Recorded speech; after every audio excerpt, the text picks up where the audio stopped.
Hey guys, Kade Wilcox here. Welcome to the Primitive Podcast. In 2021's first recorded episode, it's just going to kind of be a solo podcast. And I wanted to share a couple of things. The first thing I wanted to share is a little bit of like why we do the Primitive Podcast and what our aim is and what we're trying to accomplish. And then the second thing I wanted to cover in the podcast is some of the lessons that I learned getting to interview some really great leaders in 2020. And certainly couldn't cover something from every episode, but wanted to highlight a few things that really stood out to me and meant a great deal to me. So first of all, some gratitude. I'm really grateful that you listen to this podcast. We're really excited about the future of the podcast. We're really grateful and thankful for how the podcast went in 2020. We learned a lot, not just about leadership and business from the folks that we were privileged to interview, but just the process of creating content, the process of preparing, recording the podcast, and all the things that relate to it. We really learned a lot, and we're really excited about the future, but we're really grateful. Things like this don't work if people don't listen, and you have and are. And we're really thankful and hope you'll continue to do so in 2021. I'm excited about 2021 for several reasons. One is just the opportunity to continue to learn from really great leaders, leadership principles, leadership insights, tips and tricks on leadership, things about business. I fundamentally believe that one of the greatest things for society is a great leader. Great leaders in homes, great leaders in churches, great leaders in communities, great leaders in businesses. I believe great leaders make the biggest impact on the world, on every level of society, regardless of what level that is. And so that's why we focus the podcast on leadership. We want to learn from leaders. We want to highlight leaders. We want to get their message and their lessons and their insights out to the world as a way of encouraging all of us and inspiring all of us to be better leaders. I also really love the opportunity to learn about people's business. I'm certainly biased in this way because I own multiple businesses, but I think businesses in general have a tremendous opportunity to change the world and to make a great impact on people's lives by giving them meaningful, great work, by paying them fairly and generously so that they can provide for their families, by creating great cultures that benefit them as a whole person, both emotionally, physically, spiritually, financially. And so by highlighting and learning about businesses, we get to press into that idea that business can make a huge impact on society. And so I'm just very selfish in my desire to learn from leaders and to learn from great business leaders as a way to improve ourselves and to continue to make impact. So we're really grateful for 2020, really thankful for your time and your attention, and really excited about what we have ahead in 2021. So we're going to work really hard on it. We're going to try to invite some really great guests. We're going to put a lot of effort in making it valuable content and a valuable experience for you so that you too can grow alongside of us as we try to be good leaders and good business owners. So let's recap some things that we really learned in 2020. So this episode will probably go fairly quick. I have 13 different leaders and kind of 13 different ideas from each of those episodes that really jumped out to me, that really made an impact on me. And so I'm just going to highlight each of these fairly quickly. And for sure, if one jumps out to you as more meaningful to you than others, by all means, go back to that episode and you can listen to those leaders flesh out these ideas in more detail. But here we go. So some of the things that I learned from interviewing great leaders in 2020. First of all is William Ware, president of Amarillo National Bank. So one of the things he talked about was the role of a leader is to really set the tone and bring the energy. And I really resonated with that. I think the way he talked about it in his own podcast was he gives out a lot of high fives, and he really sees, at least in part, one of his roles as a leader to establish and set the tone for the organization. And the reason I resonate with this is because something I've experienced in my own leadership is that you have a lot of ups and downs, a lot of left turns, a lot of right turns, some good days, some bad days.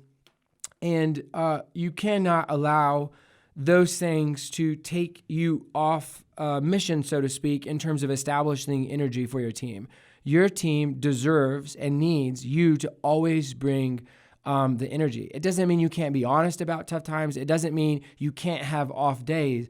But generally speaking, and I see this all the time, even in our leadership meetings amongst our best leaders, that the tone of the meeting is often set, if not almost exclusively set, by me.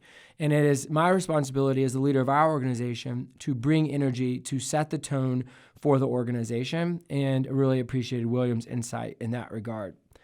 The second lesson I learned is, people want to be challenged. And I learned this through Coach Gomez. His episode was remarkably good.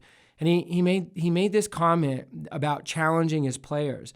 And he talked about how when he recruits freshmen and he brings them in, one of the things that he always shares with them, and I quote, is "you're not that important." And certainly go back and listen to the episode, and he really kind of expands upon that.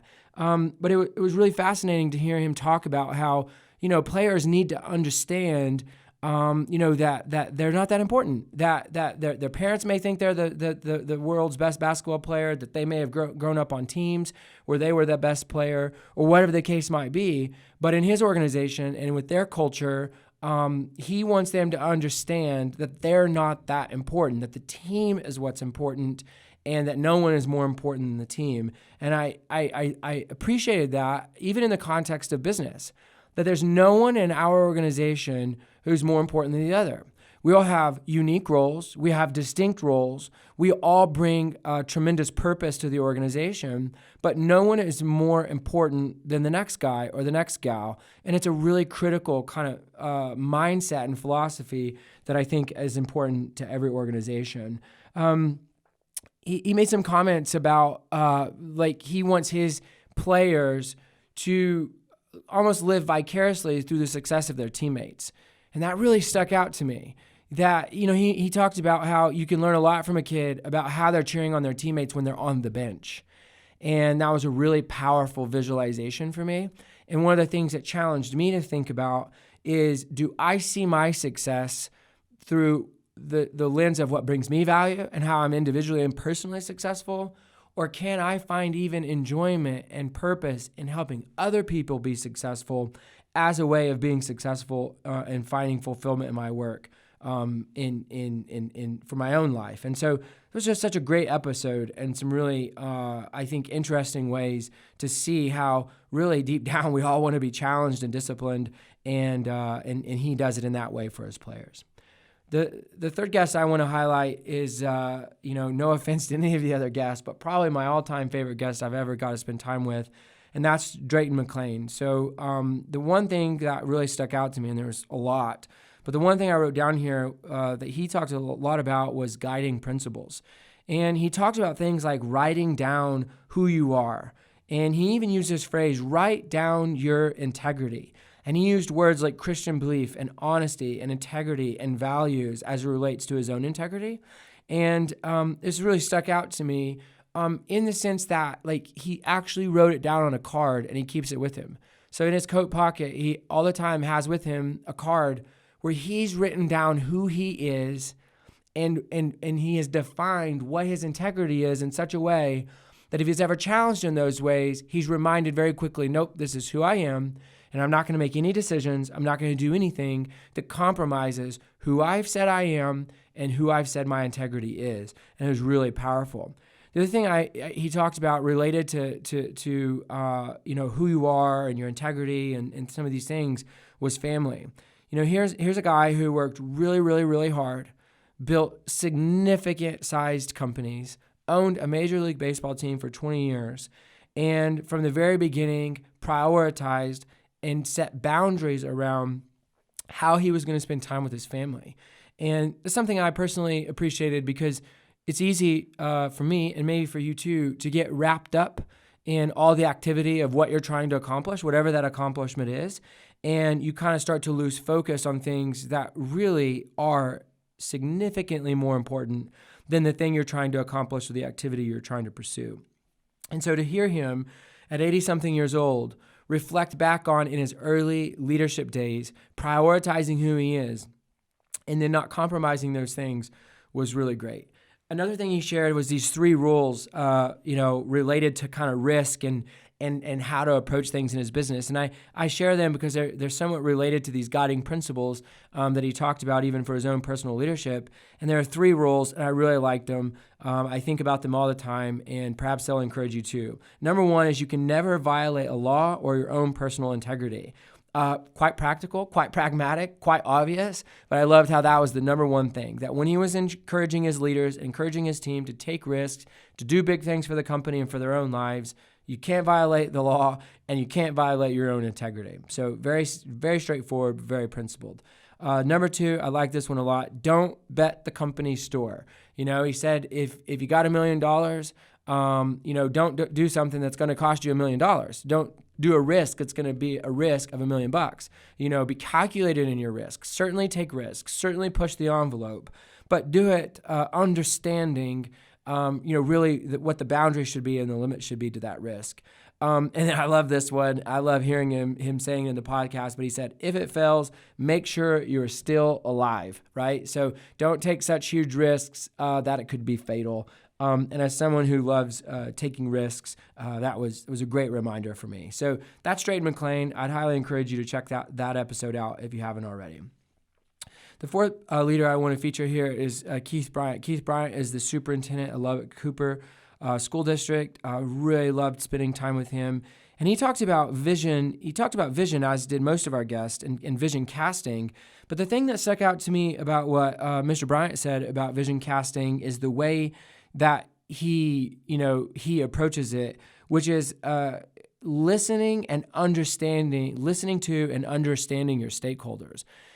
When I first heard that, it's sounded real obvious to me. But then as I reflected upon how I view vision and communicating vision in my own leadership, I do feel like I probably don't evaluate or even consider the listening and the understanding your major stakeholders' perspective and point of view as a way to shape vision. It's not to say, and I don't think this is what Mr. Bryant was saying, I don't think what he was saying is that stakeholders and team members and things like that should dictate or determine to the leader what the vision is going to be, because that is a unique role of a leader, is to create the vision, craft the vision, curate the vision, cast the vision, lead the vision.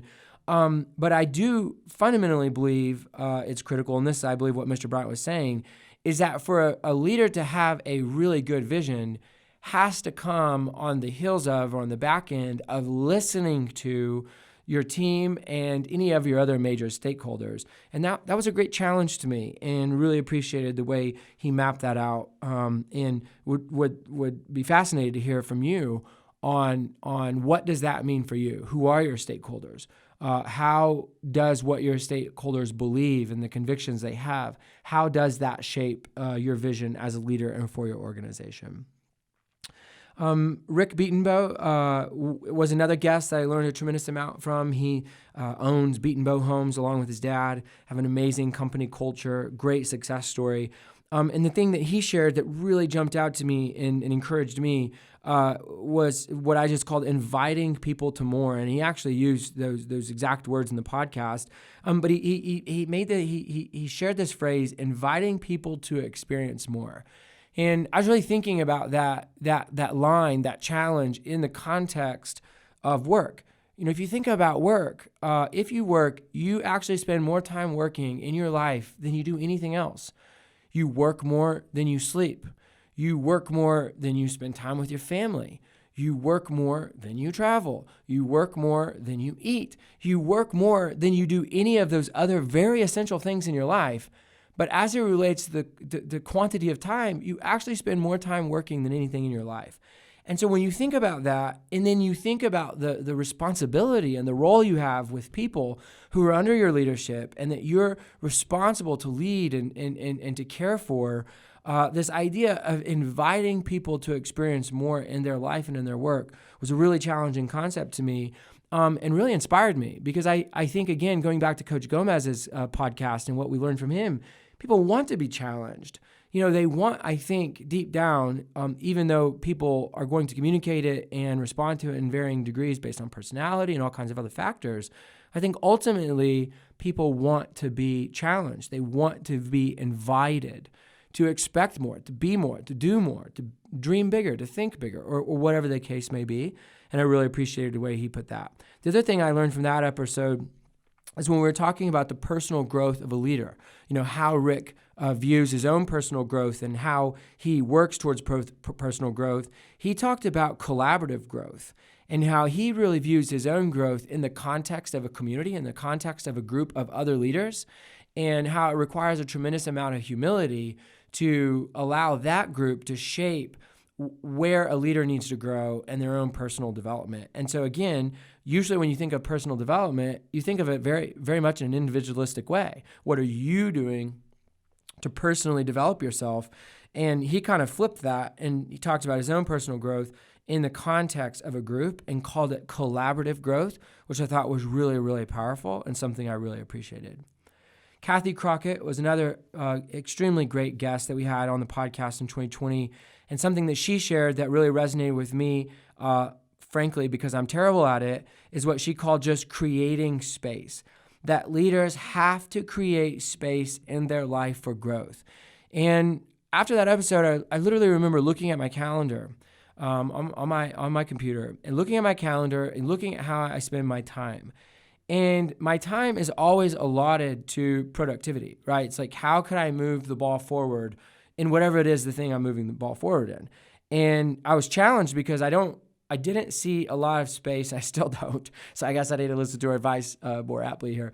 But I didn't see any space in my calendar and prioritization of my calendar where I was creating space, to think, to learn, to reflect, to imagine, to dream, and just creating space, not to sound too crazy here, but really creating space for God to do something that he wants in that space versus me being the one dictating, this is how I'm going to spend my time. I don't know how to do it. I haven't done it yet, but something about it resonates with me as a way of really maximizing even our own strengths and our own skills, is creating that space as leaders to reflect, to be thoughtful, to be mindful, as a way of being better, more productive, and things like that. So I really appreciated her insight there. Every guest we have, I ask them what they learn about failure and what their approach is to failure. And so several of the guests had some really great insight on failure, and the next two really stood out to me. Mccord, the superintendent of Friendship ISD, I loved this phrase that she shared related to how she views failure. And she said, her greatest failures have led to the most clarity of purpose. Think about that. That what she is saying is that her greatest failures in her life have led to the moments of the most clarity of purpose for her life that she has had. I thought that was really profound. That one function, one purpose, one way to learn from failure, for failure to shape us, is to allow failure to really clarify our sense of purpose. When I think about that related to, Primitive, and in the last 9 years of building our company and growing our company, I can see a lot of moments of failure that were a consequence of us not focusing on the thing that we should have been focused on. And so what Michelle was encouraging us in her podcast related to failure is to evaluate the failure as a way to determine more clearly and precisely what we should actually be focused on in our leadership and in our organization. And it was a really encouraging thought for me, and something that I've really tried to take heart, particularly as we evaluate failure in our own lives and in our organizations. Amy Thompson, CEO of Covenant Hospital, had a really great, some really great thoughts on failure as well. Her phrase that I really resonated with and I wrote down is leadership as an exercise in failure. In other words, if you're leading anything, leading your home, leading a business, leading a few teammates, leading anything, leadership is an exercise in that failure. In other words, if you're leading anything, you're going to experience failure. Why? Well, because we're people. We're imperfect. We're wrong. I mean, there are times where we miss it. We miss the target. We swung for the fences and we miss. And by signing up to be a leader, you are signing up for failure. And I like that. This is real. It's true. I mean, any leader, anytime you've led something or you've observed a leader, you're gonna observe failure. And I loved how she positioned that. She said a couple of other things related to failure that I thought were really powerful. If you're not failing, you're not being honest with yourself. In other words, if you don't see failure in your own life, it's not that there isn't failure, it's that you're not being honest with yourself. Again, we're people, we're human, we're fallen, we're flawed. And so if you're not learning from failure, if not observing failure, if you're not seeing failure, it's not because you're not failing. It's not because there aren't areas that you can grow in and do better in. It's that you're not being honest with yourself. And I found that to be true in my own life, and it really appreciated that in that encouragement. One last thing she said about failure that really stood out to me is that when you model admitting failure, when you acknowledge failure, when you're comfortable with failure, your people will follow you. In other words, if you go back to what William talked about, setting the tone, it's really applicable here. If you set the tone that failure is okay, if you set the tone, that you're committed to learning from failure and that failure is a healthy thing when treated appropriately, you release or you free your team to do the same thing. And they're going to be much more apt, much more likely to learn from failure, to acknowledge failure. And I think in the end, what happens is you end up creating a much more transparent, honest culture because everyone's comfortable with failure. It's not that you like failure. It's not that you're trying to fail, but that you create this culture that's transparent and open and vulnerable to failure for the purpose of learning and doing better and being better for each other and for the people that you serve. So really, really love that. Dr. Ken Jones, a former chancellor of LCU, now retired, but probably one of my favorite definitions of leadership came from his episode. And it's this great phrase. I hope I never forget it. But he said this: leaders work for their good. So your team, the people you're leading, leaders work for their good and speak for their welfare. Just think about that for one moment. I'm going to read it one more time and just think about it in your context, in your position of leadership, whether that's in your home as a mom or a dad, as a husband, as a spouse, a leader of a small team in an organization, a leader of the organization. For you, in your context of leadership, think about this statement and what it means for you. Leaders work for their good and speak for their welfare. As I've reflected on this statement, it has made a tremendous impact for me. That every day I wake up, my role and responsibility as a leader is everything I do is supposed to be for the good of those I'm leading. It's to be for the good of my wife. It is to be for the good of my children. It is to be the good of my friends. It is to be for the good of my teammates and my employees. It is to be for their good. So not just the work I'm doing, but the words coming out of my mouth. And this is really challenging because words have power, right? And so as a leader, when you speak, is the words you're sharing, is the way you're sharing it, is the tone of those words for the good of the people you are leading? Is it for their welfare? What a challenging idea, and what a powerful way to view leadership. And so really appreciated the episode with Ken Jones. If you haven't listened to that one, I would encourage you to go back and do so. But that statement on leadership, leaders work for their good and speak for their welfare, was probably one of the most impactful things that I heard on our podcast in 2020, and I'm immensely grateful for it. 3 more leaders that I want to highlight here, and something they shared that really resonated with me, and we'll wrap up this podcast. So Blake Buchanan is the CEO and one of the owners of Bahama Bucks, which is a shaved ice company, and it's now a really large franchise organization. The thing they learned about from him was the importance of perseverance.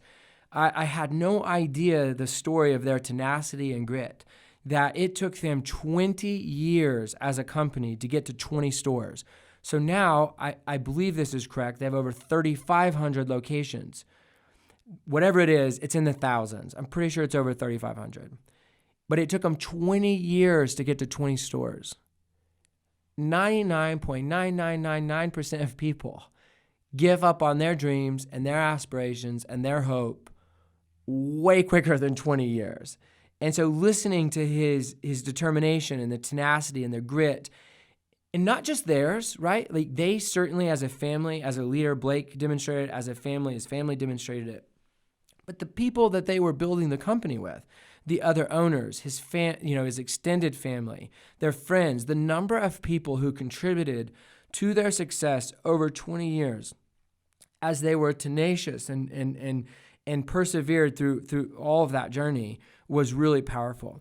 The other thing I really appreciated about Blake is, first of all, he's really high energy. He's really fun to be with. He's funny. He's creative. He's really generous. And something he shared about his family was the idea in their family was to always be adventurous. And he talks about that in the context of trying to get to 20 stores over 20 years. So not only was he grinding it out in the business, not only was he grinding it out financially, as those were very difficult years financially, as he shared in the podcast, but he did not let that impact, the experience his family, his children were having while dad was trying to build this company. And certainly everyone was trying to build it.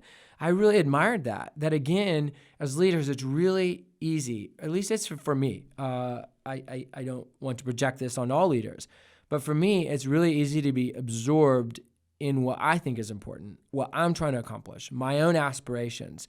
And so what I admired about Blake was they're trying to build this great company. They're trying to build this great culture. They're trying to build a company that's successful financially. And in the midst of a 20-year struggle and showing perseverance, he never lost sight of his children and his family and what they wanted as a family. And I really, really admired that. And so appreciated his honesty and him sharing those things. Alex Fairley, I believe, is the only guest who's been on our podcast twice. I've known Alex personally for 2 or 3 years now. And every time around him, I'm encouraged, I'm inspired, I'm motivated, and so I really enjoyed having him on the podcast several times. But one of my favorite things I learned from him, among all the things I've learned from him, is we were talking about a time of crisis, and I asked him kind of what he learned about himself as a leader in a time of crisis, and he said that there is more in the tank than you think. And so I really thought about that. There's more in the tank than you think. And what really stood out to me there is that when times get hard or when we're trying to accomplish something great, it doesn't even just have to be when times are hard or when things stink. It can be also in the midst and in those moments where we're trying to accomplish something great, that there's usually, almost all the time, more inside of us than what we think or believe in that moment. And so to hear a leader like Alex, who is successful by almost any definition, he's a great husband, he's a great father, he's a faithful Christian, he's a successful businessman, he's involved in his community, he has a track record of great accomplishments in almost anything he decides to commit to. And so to hear him say that in moments of crisis or in moments where you're trying to accomplish great things, that there's always more in the tank than what you really believe was really challenging to me and something that I really, really took to heart. The other thing he talks about, what he learns in terms of times of failure, is you come to grips with your own failures and shortcomings. Again, I really appreciated that when your team needs you the most, when you're trying to accomplish something great in the moment, that he was not blind or lying to himself about his shortcomings, but quite the opposite. That it was in those moments where he was needed the most, where he was working the hardest, where he was trying to accomplish the greatest thing. It was in those moments where he came to grips with and he saw his own failures and his own shortcomings, and he wanted to learn from them. And as leaders, I don't know, very many more things that are more important than us being honest about who we are and where we're falling short, because ultimately we're responsible for a lot of people. And if we're not acknowledging, if we're not coming to grips with our own shortcomings, we're never going to be our very best self for our team, and they deserve that. And so I really appreciated Alex sharing those insights. The last insight I want to share from 2020's podcast was from Keith Mann. Again, I think this probably resonated most with me because I do it the least, or not the least, but I struggle with it. And so it really stood out to me. And he talked about in moments of crisis, how critical it was for the leader to be present. So in times of crisis, the leader has to be present. I think that initially the reason this jumped out to me is because I immediately viewed being present in a very particular kind of way. And the way I viewed being present was in the context of what I understand to be Keith's personality, which I would say is very different than my own. And so one of the reasons it jumped out to me is I was trying to understand what he meant based on his personality, his leadership style, his experience, his company, their culture, what it meant to lead by being present. And it was really challenging exercise to go, okay, this is really, really powerful. And it makes sense, right? It's like no one would say that a good leader escapes during the crisis or a good leader goes and hides while everyone else deals. I mean, no one would say that. No one would believe a good leader would do that. But to really reflect upon and think about, okay, in our organization, based on our culture, based on our team's personality, based on our team's and our clients' needs, what does it look like for me, for us, to be present in times of crisis? When things are challenging, what does it mean for us to show up and be present for one another so that we can be thoughtful, so we can make good decisions, so we can be good listeners and things of that nature? So really appreciated Keith sharing that. And again, was really challenging for me because I'd never really thought about, what does it mean and how does it look for me as a leader with my personality, with my strengths, with my weaknesses, to be fully present as a means of serving our team and leading us through challenging times. So really appreciated that insight for him. So much more I could talk about. Every guest we had was super good. Every episode had tons of nuggets just to learn from and to press into as a way to become better leaders. I encourage you, if you haven't listened to them, go listen to them. But thank you. Thank you again for listening to the podcast. Really excited about 2021. On our next episode, we're actually going to do an interview with Morgan, our marketing director at Primitive, and myself, and kind of set the tone for 2021. And then the weeks following that, we'll go right back to interviewing some great guests and learning about their business and their story and their journey and their insights into leadership. So thanks for coming along for the journey, and really excited to hear from you and to produce great content for all of our edification in 2021. Thanks for listening.